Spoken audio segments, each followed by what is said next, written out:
Welcome to UTalk. I'm Megan Demolina, school counselor at Noble Middle School.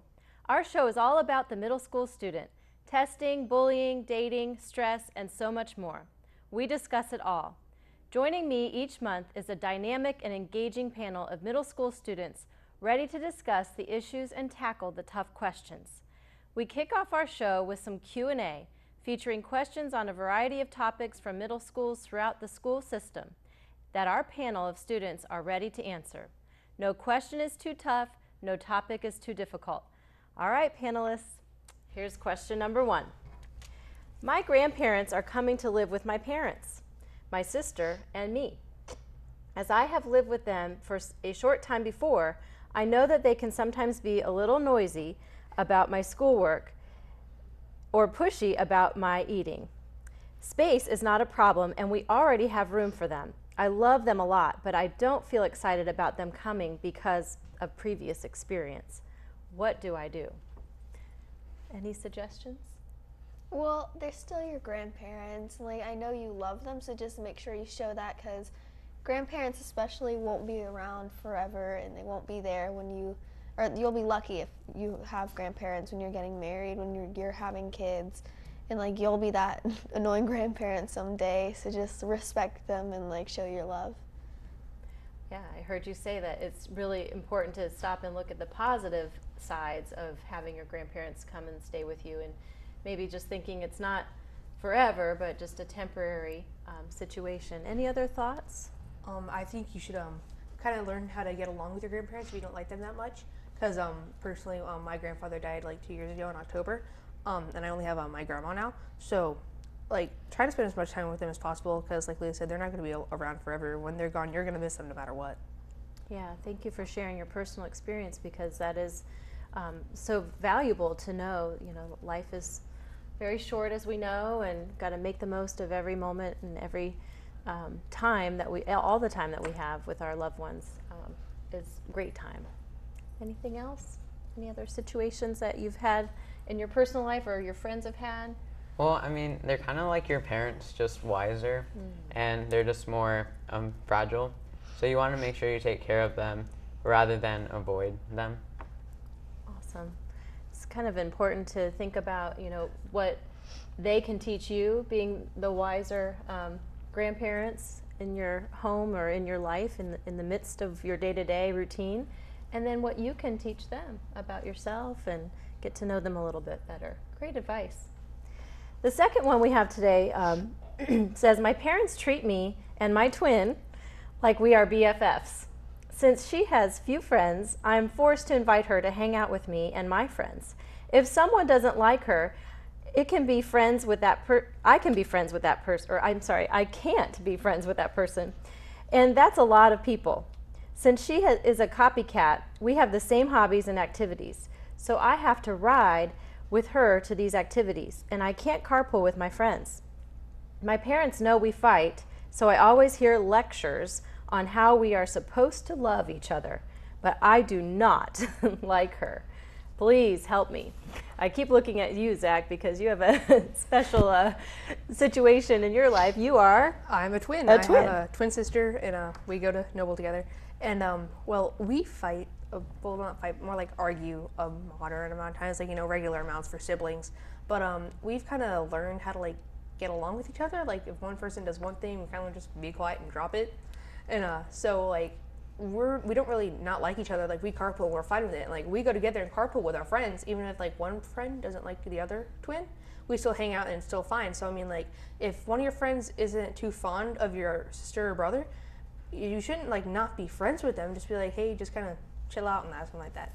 So just kind of like learn how to, like, I don't really know how to say it, get along with your twin, like, no matter what happens. Yeah, kind of finding that yin and yang and the balance between, you know, being the same age, having the same friends or group of friends, or maybe not, and respecting one another for that, those choices and the people in your life. That's really telling as far as, you know, your personal experience goes and what you've already been through and what you're experiencing, and kind of taking a closer look at that. Any other advice for our friend Zach and his twin sister?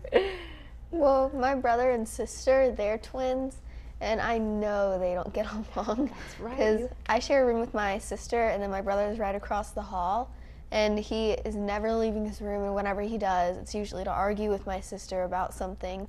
But I know that, like, in the future, they're really going to appreciate being twins because they can, like, compare and be like, oh, how's your day in college going, or something like that, because they're going to be, like, best friends in the future because they're the same age. Sure, and I forgot you have a personal connection too, being a sibling of twins. So thank you for sharing your perspective. And yeah, I think it's really important to consider, you know, sometimes the day-to-day, it gets hard to face and understand when you're competing for your same friends or same pool of friends, but hopefully in time they'll gain that mutual respect for one another and lean on each other throughout life. And maybe not sweat the small stuff so much, right? Anything else? Well, you can go. I have a little brother. He's 10, and so he gets on my nerves a lot. And I mean, our parents are always yelling at us for like fighting.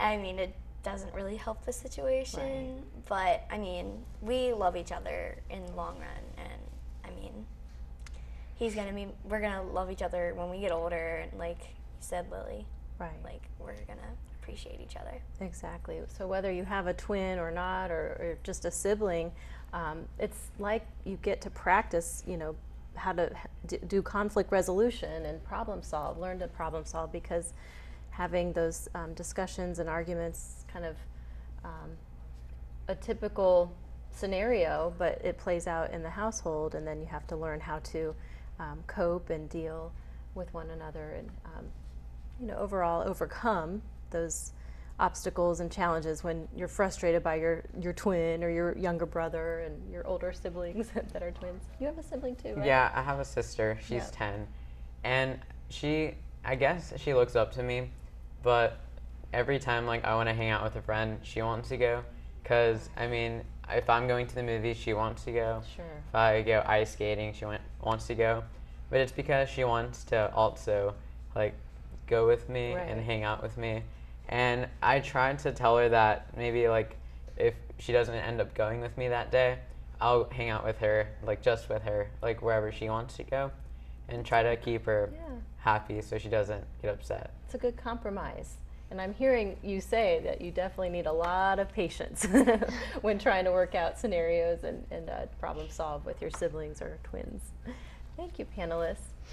That wraps up UTalk Q&A.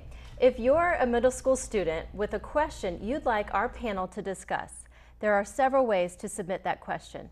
First, you can drop the question off to your school counselor or social worker.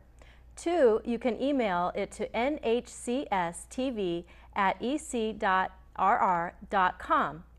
Or 3, use good old-fashioned mail by sending your question to NHCS-TV UTalk, 1802 South 15th Street, Wilmington, North Carolina 28401. Now, coming up in our next segment, my co-host Paige Turner talks with the panel about generational differences and tips on the best ways to interact. Then, later in the show, we will discuss Rachel's Challenge, Chain Reaction Day, being held in middle school and high schools throughout our county. So don't go away. We'll be right back.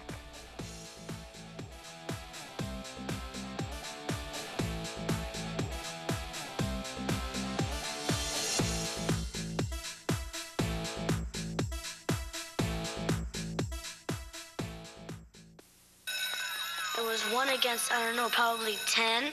By the time they were done, his neck was red, and I am afraid to go to high school. It scares me. I have a knife and you don't. Ha ha ha. He bring a knife. He brought a knife. It was in his backpack. There was this kid that was like 17. He came to a school with a gun. We didn't know if it's fake or real. Our children need our help to deal with tough issues, like violence.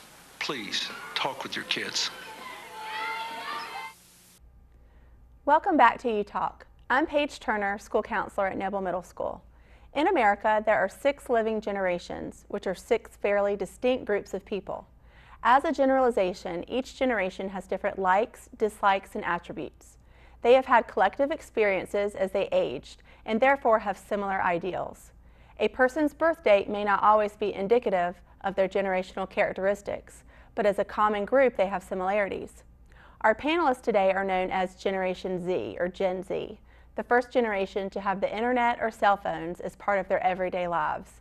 They are considered savvy consumers, they know what they want and how to get it, and they are oversaturated with brands. So how does this generation interact with other generations like Generation Y, many of whom are their teachers and coaches?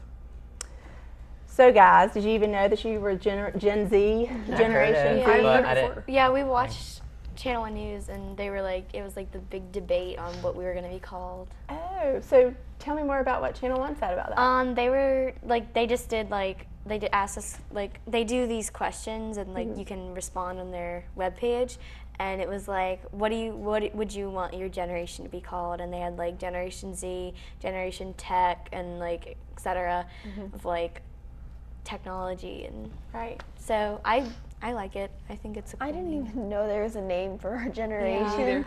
I just thought we were like The the 21st century. I mean, that's Yeah. all I thought it was.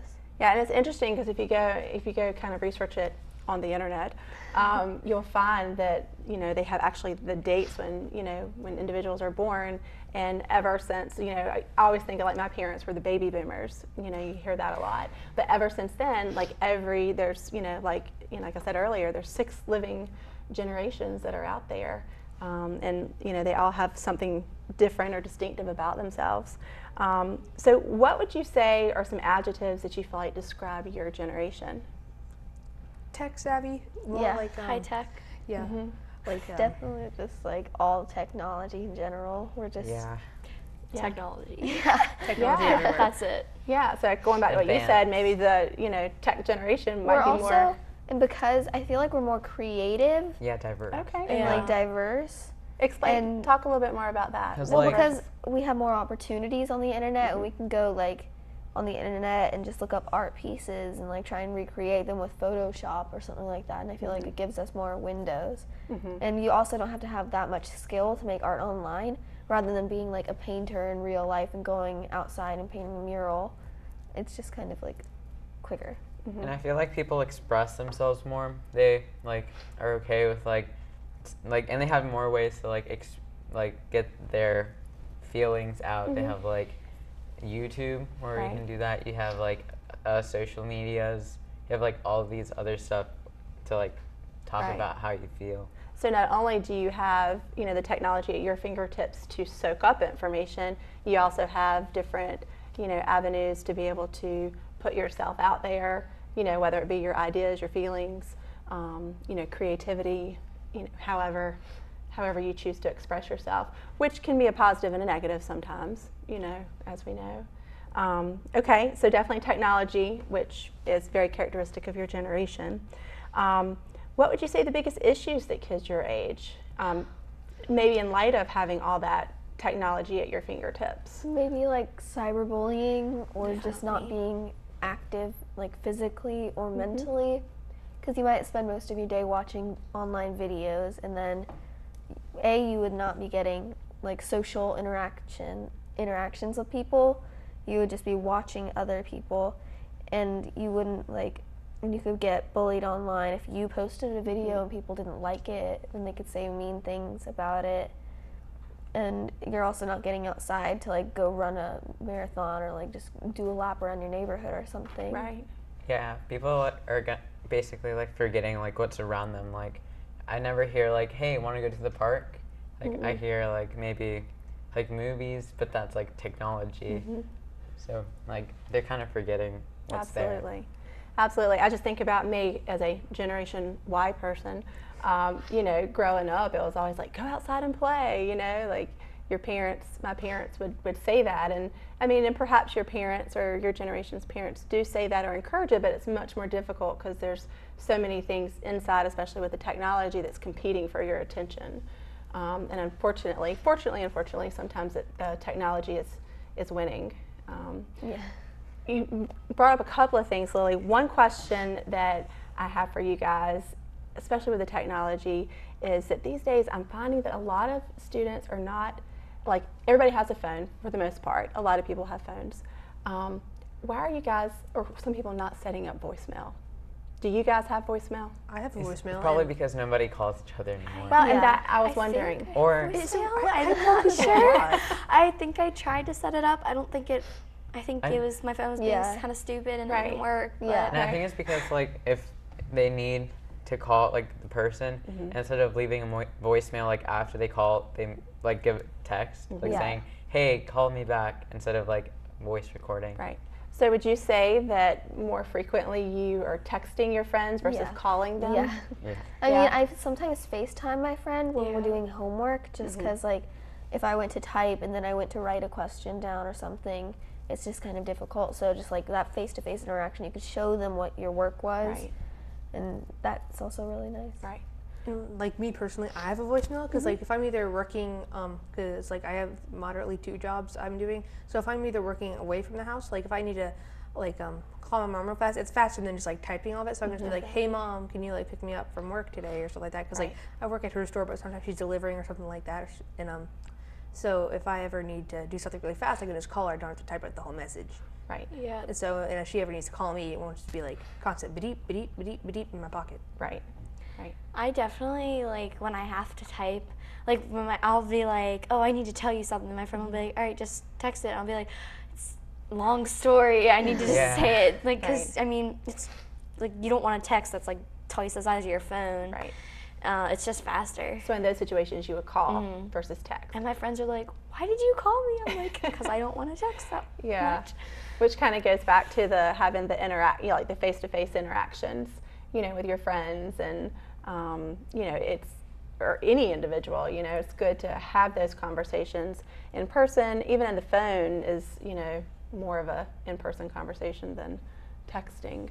Yeah, and something that just like it's kind of off like a little bit from what we're talking about, but something that bugs me is when people, like older people, not older, like but like Us Generation Gen Y, Ys. yeah, Generation Y will post something on like their Facebook and it'll be like, if you don't know who this is, but you know who this is, and it'll have like a picture of like a singer from like the 60s or something, and then it'll have like a picture of Justin Bieber. It says like, if you know who this is, but you don't know who this is, you're what's wrong with this generation. But it's like, we're Generation Z. Of course, we're not going to know that. Yeah. I mean, it's not our fault. So if you don't, it could be vice versa. If you know Sure. who this is, if like you know who I don't know the Beatles are, but you don't know who Justin Bieber is, then there's something wrong with this generation. But Well, and it's not off topic because that kind of is kind of how I wanted to end this segment was, what tips or advice do you have for, let's just say, my generation, Generation Y, who are more likely to be your teachers, your parents, coaches, things like that? How can we better understand you guys and relate? Because something like that bugs you, you know? Well, with like the phones and everything, some Generation Y people, even some Generation Z people, and all other generations, they'll like say something like, "Oh, smartphones are disconnecting us from each other, and we're becoming more focused on the phone." But I don't really believe that because we're using those to talk to other people. We're not disconnecting. If anything, we're connecting to each other more. Being able to talk to people who are on the other side of the country instead of just seeing them once or twice a year for like family reunions, you can talk to them whenever you want to. So I mean, I kind of think. And like people who say that, they have iPhones too, and they're on it all the time. So I think it's kind of hypocritical. So I think that people should kind of learn more about something before they start insulting it and everything. Right. So because you guys are so tech savvy, kind of utilizing that to connect more with you guys. Just like give us a chance. Like, or maybe have you guys teach us how to do things, and that would be a good way for us to always connect. teaching my parents. Like, last night I was talking to Siri when it was plugged in, when my phone was plugged in, and my dad was like, I didn't even know that was a thing. Yeah, so I guess maybe for you guys to be patient with us, but for us to be patient with you guys too. That might be the best tip. So, well, thank you guys so much. I appreciate all of your feedback on that. Thank you, panelists. Now don't go away. My co-host Megan DeMolina returns to talk about everything Rachel's Challenge and its impact on our middle and high school students. We'll be right back.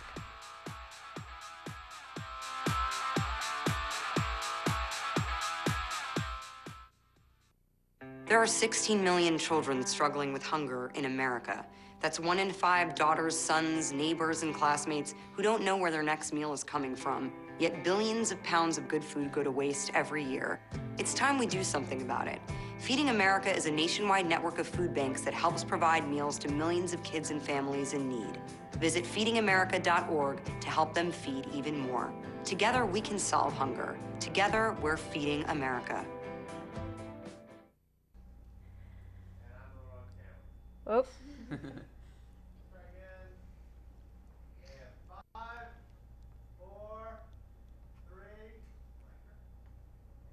Welcome back to UTalk. During the start of the school year, both middle and high schools were introduced to Rachel's Challenge, based on the writings of Rachel Joy Scott, the first victim of the Columbine school shootings in 1999. Since those introductions, schools have formed clubs called 4 Friends of Rachel clubs, and slowly have started a chain reaction of kindness and compassion that appears to be growing. Panelists, do you think that Rachel's Challenge is making a difference?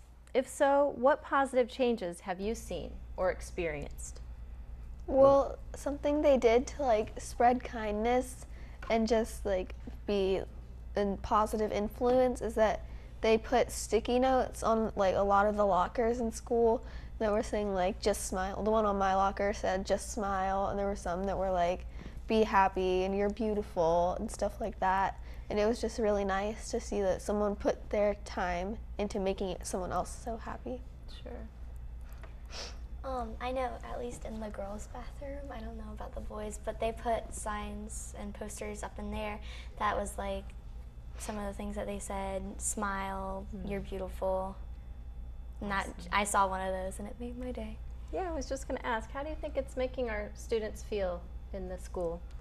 Well, I know that the sticky notes, like I heard that some people talking about it, like I know like 4 people that got sticky notes, and they were going through really rough spots in their lives, so it really made their day better and made them feel better about themselves. Yeah, by you saying that, it just kind of makes us stop and think about, you know, we don't always know what other people are going through, and you know, we kind of go through our day and we never know when that smile or that word of kindness can really make somebody's day and improve their situation just by reaching out and showing kindness. Any other positive changes that you've seen or you've heard of, or ideas or suggestions that you have for the 4 clubs in our county? I heard that they're like giving tours to like the new students that like come, and I mean that's a good thing, so that way they can feel welcomed. Right. And they know like around Noble, and so that that way when they get lost, or if they get lost, they know, or they won't get lost anymore because they know the school now. Exactly. And even if they do, they know that they still have friends and people that they can rely on to go to that are in the 4 club because they were so nice and like greetingful. Right. How do you think that feels to a new student coming into the building, you know, not knowing anyone, and then having another student come up and meet them right away and walk them around school? Is that a positive impact, would you think, or Yeah, definitely a good impression on the school. a good impression? And in 6th grade, I didn't have a lot of friends in my homeroom class, but all my friends were like spread out in other classes, so I didn't get to see them. And so I was just sitting in gym one day, and these 2 girls walked up to me, and they were like, "Hey, what's your name? I haven't seen you before." And I was just like, "Oh, I'm Lily." And then they ended up being my best friend, or best friends for like 2 years. so because they had the courage to go up to you and say hi and introduce themselves, that really broke the ice, and now you're like the best friends, right? Best of friends. That's great. I remember last year I got put in a homeroom, and then a few weeks into the school year I got changed to like a different homeroom, and it was kind of like really strange for me. And it was actually like three of us that changed homerooms, and we all went to the same class. So I had a friend in there, and I didn't have any real friends, but I made some really good friends in my homeroom, and they all welcomed me, and I felt very comfortable. That's great.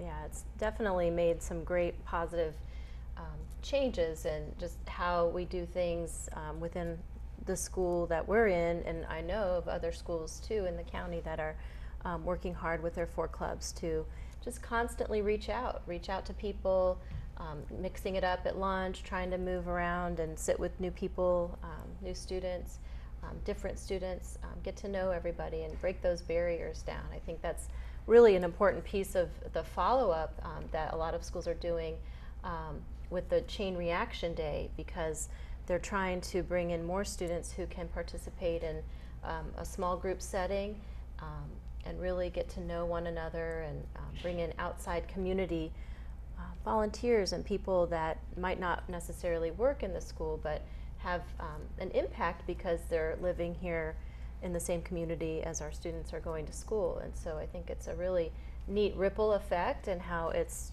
kind of come on and come in to our lives in such a powerful, positive way. And I guess I just wanted to know from our panelists today, like, would you see yourselves continuing on with like 4 clubs next year, or even on into high school, those of you going into high school next year? What are your thoughts about that? I would want to join 4 Club because like my sister's in it, and it sounds really fun, and I really like to help people, and so I think it'd be a nice experience to be in Friends for Rachel. Right, and just knowing that other schools are participating and have that available is kind of nice, going from school to school in our county. Yeah, I would join the 4 Club if I had more time, Sure. because I'm just already so caught up with my classes and all my homework. But if I had like more time, I would definitely join the 4 Club. It seems really fun. Awesome.